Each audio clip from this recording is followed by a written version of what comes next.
भारत में हिंदू मुस्लिम और भारत पाकिस्तान के बाद अब जातियों में फूट डालो और शासन करो का काम चालू है।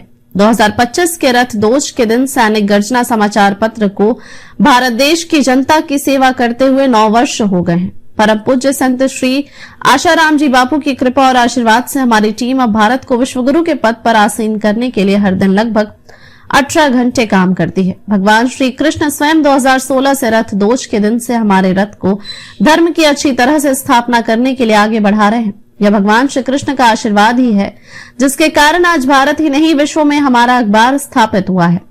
देश और दुनिया में अंग्रेजों के कानूनों से बंधी व्यवस्था कभी खत्म होगी या नहीं, यह संशय भी लोगों के मन में आता होगा।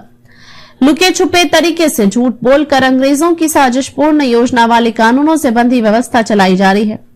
खुलकर सत्य बोलकर नहीं, सत्य से अंग्रेज भी डरते हैं। तभी तो 15 अगस्त 1947 से भारत को आजाद बताने का झूठ आज 2025 तक में भी फैलाया जा रहा है।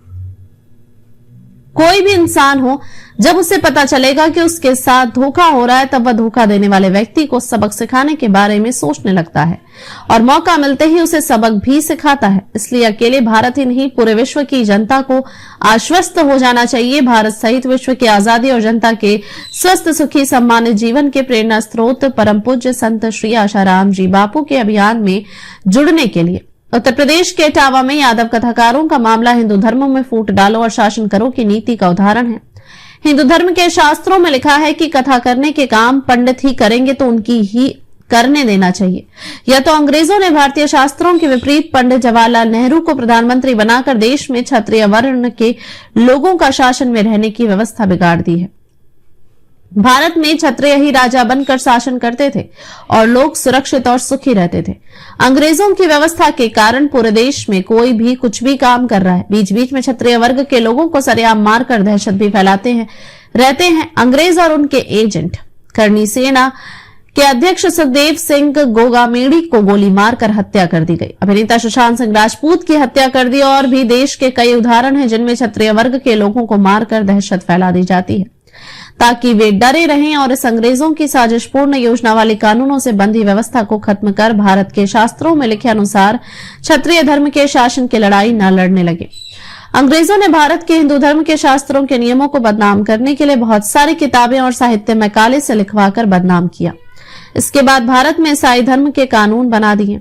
कानून ईसाई धर्म के और परंपरा और रीति रिवाज हिंदू धर्म के शास्त्रों के होने से टकराव होता है। इस उत्तर प्रदेश के इटावा की घटना से बिहार के चुनाव में भी यादों की बदनामी का फायदा दूसरी पार्टी उठाएंगी। देवकीनंदन ठाकुर भी पंडित है, लेकिन उपनाम ठाकुर लिखते हैं। भारत में कई लोगों के उपनाम से आप उनकी जाति का पता लगा सकते हैं। इसलिए अंग्रेजों और उनके एजेंटों द्वारा फूट डालने वाली साजिशों को समझकर अपना कीमती समय बर्बाद होने से बचाइए। विश्व की जनता को सैनिक गर्जना समाचार पत्र की टीम की ओर से रथ दोष और अखबार की 9वीं वर्षगांठ पर बधाई एवं शुभकामनाएं।